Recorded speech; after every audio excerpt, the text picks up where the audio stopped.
Muito bem, meus melhores cumprimentos aqui, outra vez, aos que participam desta nossa série Claves Notariais e Registrais, série esta que tem o apoio da Academia Paranaense de Direito Notarial e Registral e da ANOREG do Estado do Paraná, a cuja presidente é a professora Mariana Pozzenato Martins e a sua coordenadora acadêmica, a professora Mônica Dalla Vecchia, eu apresento os meus melhores agradecimentos. Agradeço também mais uma vez, a exemplo do que fiz na exposição mais recente da série Registros sobre Registros, os votos de recuperação que me foram dirigidos por parte desta seleta audiência aqui desses nossos estudos pela via informática, relativamente ao campo do direito notarial e registral, tendo em vista a minha recente cirurgia, da qual vou me recuperando, como disse ontem, com tempo, com fisioterapia e, sobretudo, com paciência. Bom, o que nós vamos tratar hoje é a proposta de solução de um problema que nós havíamos apontado na semana passada. O problema é o conflito, digamos, a parte abstrata da coisa, um conflito entre restrições convencionais em um loteamento, restrições essas levadas ao registro imobiliário, e uma norma urbanística posterior. Tal o havíamos indicado na exposição da semana anterior, que foi gravada, a exemplo dessa que também está sendo gravada, porque, por lástima, tenho exames médicos a realizar no final da tarde. Há um conflito, e que não é, de fato, de todo raro, tem ocorrido relativamente com bastante frequência. Entre, de um lado, restrições convencionais levadas ao registro de imóveis, como eu disse, e, de outro lado, norma urbanística posterior. A hipótese padrão qual é? É a de um proprietário de lotes que, num dado parcelamento, obter uma autorização municipal para construir um prédio. Vamos aqui supor um prédio com 15 pavimentos, ou 12 pavimentos, ou 20 pavimentos. Calha que, quando se instituíra antes esse parcelamento,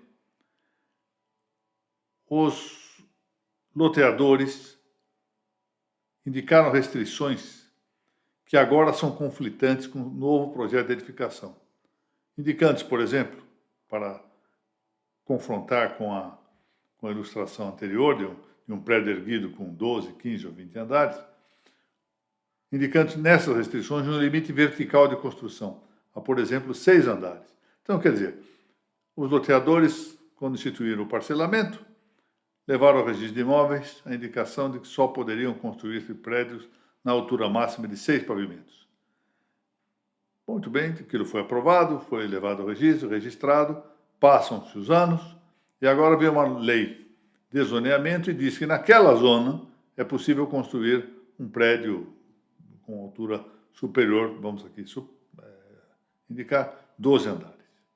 Bom, e lá na explanação anterior, que foi só a indicação do problema, que nós estamos reiterando aqui, e na sequência a alusão às soluções possíveis, nós deixamos dito que entre essas soluções possíveis havia, em primeiro lugar, a prevalência sempre das restrições convencionais, a despeito da lei posterior. Ou seja, como quer que seja, sempre, em qualquer caso, portanto, prevaleceriam as leis posteriores em prejuízo das restrições convencionais. Um segundo caso seria exatamente o inverso. Sempre prevaleceriam as normas pósteras a despeito das restrições convencionais. Ok? Vamos voltar, porque talvez eu tenha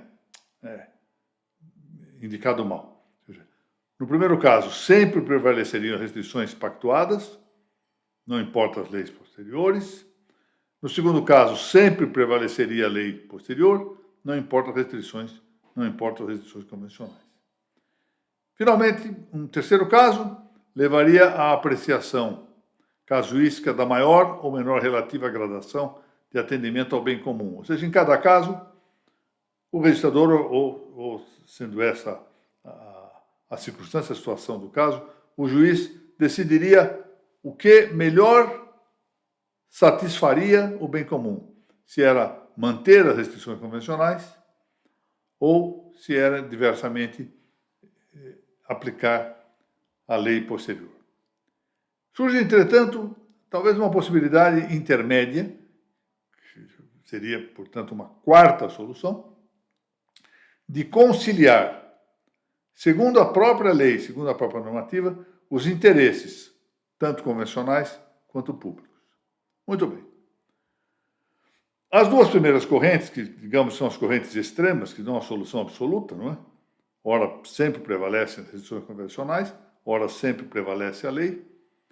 Enfrentam-se essas duas correntes em que elas recusam uma possível convivência dos interesses privados com os interesses urbanísticos. Ora, mas isso leva a um problema, porque a própria lei de parcelamento do solo urbano no Brasil, a Lei 6766, de 1979, prevê, lá no inciso 7º de seu artigo 25, que possa haver a declaração de restrições urbanísticas convencionais de loteamento supletivas da legislação pertinente. Significa, portanto, que devem conviver, devem conciliar-se, de um lado as restrições urbanísticas, de outro lado a legislação pertinente. Ou seja, o que ocorre nessas correntes extremas é que, numa delas, se recusam as restrições urbanísticas, noutra, se recusam os interesses urbanísticos. Então, não parece que possa haver aqui uma conciliação, uma combinação de ambas as coisas, porque as soluções extremas sempre afastam um dos termos, ora as restrições convencionais, ora a norma urbanística. A terceira corrente, que é aquela que procura ver em cada caso o que se julga melhor, ela não há dúvida que ela se beneficia de atender à vantagem circunstancial da preponderância ora da lei, ora das restrições pactuadas. Nesse aspecto, não se pode dizer que seja uma solução extrema, absoluta, que não contemple nunca a possibilidade de atender ora um dos extremos, ora outro dos extremos. Mas não há dúvida também que ela tem um inconveniente grave, que é o de amparar-se em indispensável sorte de subjetivismo na análise do que deva prevalecer. Em cada caso, terá que fazer um julgamento muito criterioso para saber se atende ao bem comum ou se atende antes ao interesse dos particulares. É uma questão difícil e, sobretudo, porque essa questão está entregue, num primeiro momento, ao próprio registrador, numa tarefa de qualificação que não pode ir além do título. Como é que ele vai examinar a realidade extratabular para verificar o que é que deve prevalecer, se as restrições pactuadas ou se a lei urbanística? Restaria, então, pensar na adoção de um critério de caráter objetivo. Seria a quarta solução, portanto. Um critério que resulte do peculiar significado normativo das previsões legais. Então, eu vou verificar realmente o que é que se apresenta com a norma em vigor. É possível, com esse critério, ressalvar uma esfera de autonomia privada. Para o caso brasileiro, como eu disse, o referido artigo 7º, do artigo 26 da Lei 6766. Sem com isso, desprezar a relevância das normas urbanísticas, que são próprias do direito público. Note bem que as normas urbanísticas são próprias do direito público. Nós não estamos aqui tratando, portanto, de uma norma que se possa desprezar, porque ela é de direito público. Por essa razão mesmo, sendo norma de direito público, é uma norma cogente. A doutrina é pacífica nesse sentido. Eu aqui poderia invocar a autoridade de José Afonso da Silva, no seu excelente livro Direito Urbanístico Brasileiro. A ordenação territorial urbana é ela uma função pública. Portanto, não há dúvida, essa norma é cogente, é direito público, mas isso não significa, atenção, que que ela deva prestigiar aquela corrente extrema que diz, olha, a norma vai predominar em qualquer caso contra as restrições convencionais. Ou seja, com amparo na própria norma é possível encontrar uma solução conciliatória. Como se dá isso? Bom, para que de uma parte possa resguardar-se a coercitividade da norma legal urbanística, sem que de outra parte haja menosprezo de um âmbito próprio à legalmente prevista autonomia das vontades particulares, né? Já vimos na Lei 6766, deve exatamente prevalecer a lei. Ora, é curioso isso. Mas por que ela pode prevalecer ou deve prevalecer? Porque ela contém a classe da correspondente regra de conduta. Aqui está a chave.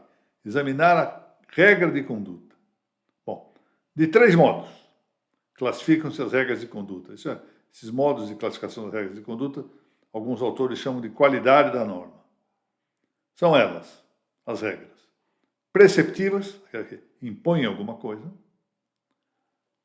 proibitivas, aquelas que vedam, proíbem alguma coisa, e regras permissivas, as que facultam algum comportamento, alguma conduta. Assim, quando a lei, de maneira cogente, impõe ou proíbe condutas, contra essa norma não cabe confrontar validamente um pacto particular. Ou seja, não é possível que se uma lei impõe determinada ação, determinada conduta, eu possa dizer, não, mas eu não vou praticar isso que a lei impõe que se faça, porque eu tenho uma restrição convencional no parcelamento. Não, é uma imposição. Vamos admitir o seguinte, uma restrição convencional diz assim, olha, a testada de um determinado imóvel, de 12 metros, pode ser ocupada só a partir de 6 metros.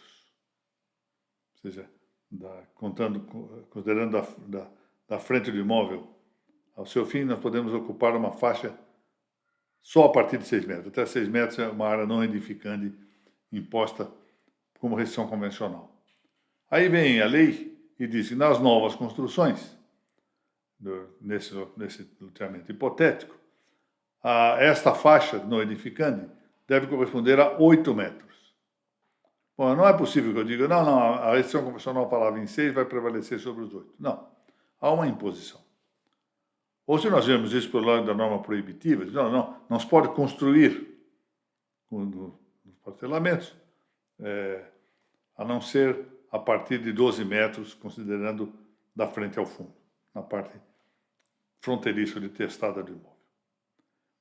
Em outras palavras, se uma lei urbanística preceitua ou veda uma data conduta na esfera urbanística, é inviável que a essa lei preceptiva ou proibitiva se imponham convenções privadas. Não há forma. Mas há uma terceira hipótese, esse é o tema. Se a lei, ainda que cogente, como vimos, porque é uma norma urbanística, permite condutas, ou seja, faculta condutas, essa lei convive com os pactos particulares que abdiquem da realização dessas condutas.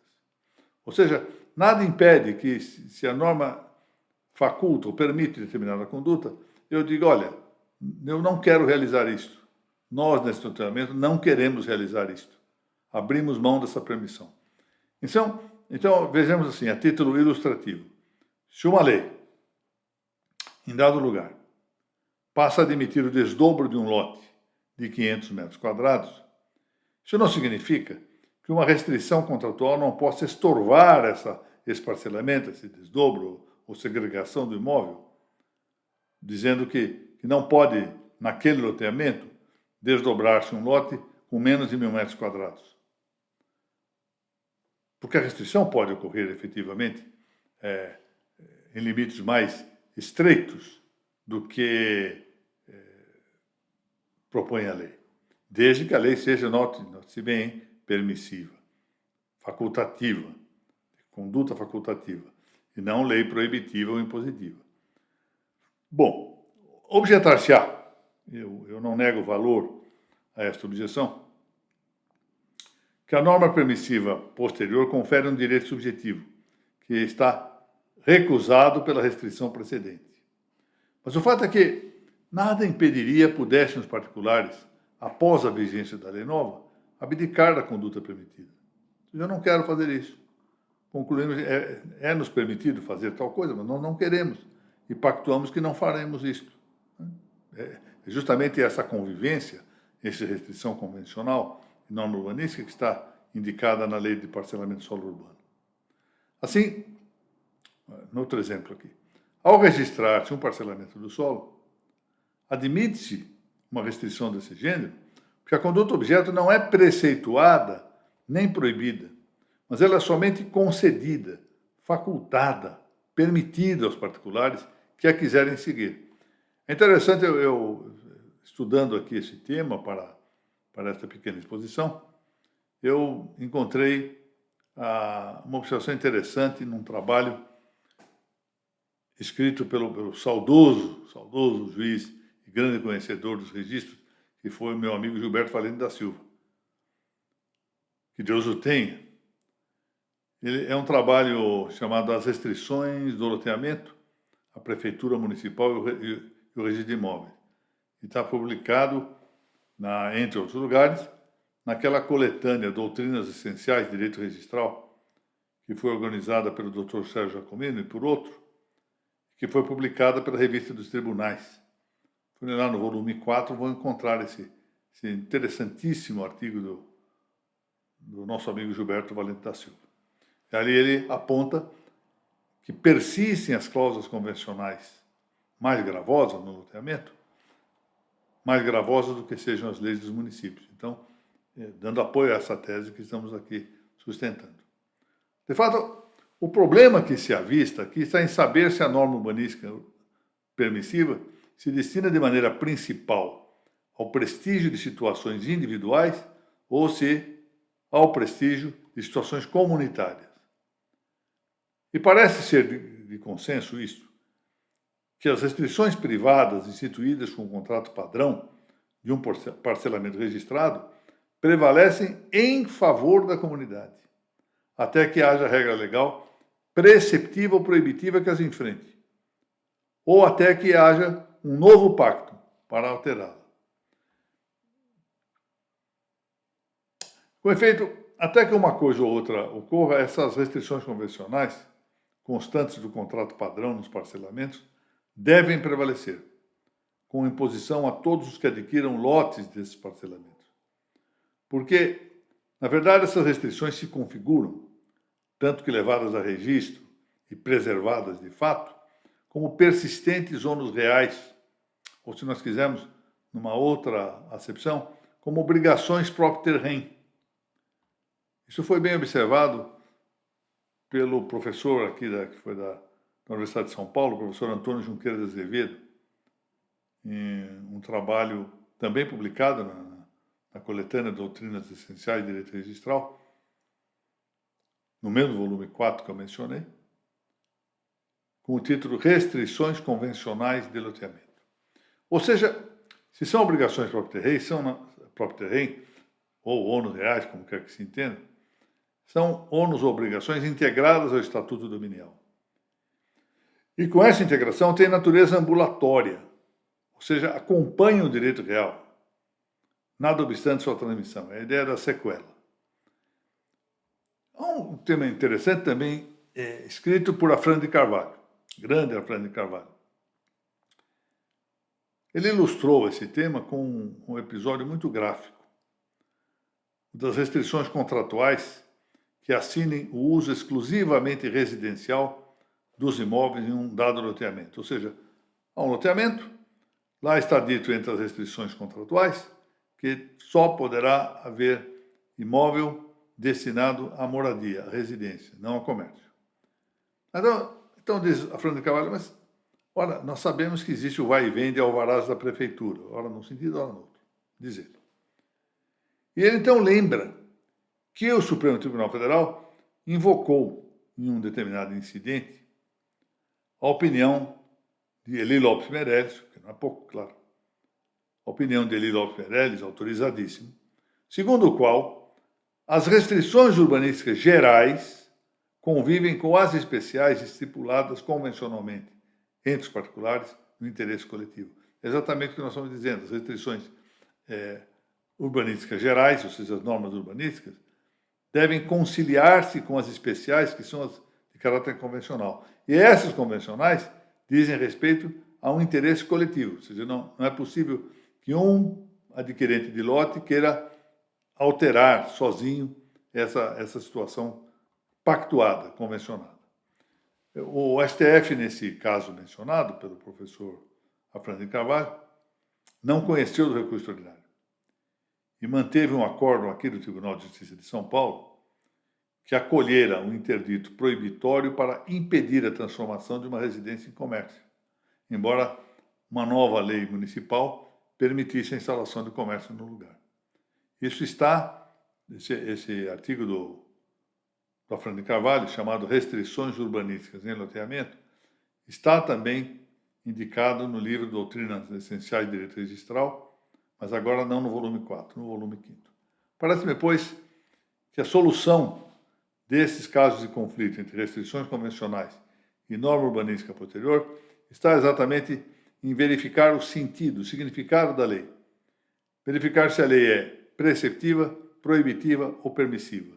Se ela for proibitiva ou preceptiva, nós estamos diante de uma situação em que a restrição convencional não pode prevalecer. Se ela for permissiva, a restrição convencional pode e deve prevalecer. É assim que entendo. Assim ao terminar esse tema, agradeço mais uma vez a todos os que deram audiência à matéria e, mais uma vez, apresento os meus cumprimentos à Noreg do Paraná e à Academia Paranaense de Direito Notarial e Registral. Vemo-nos, se Deus assim permitir, na próxima semana.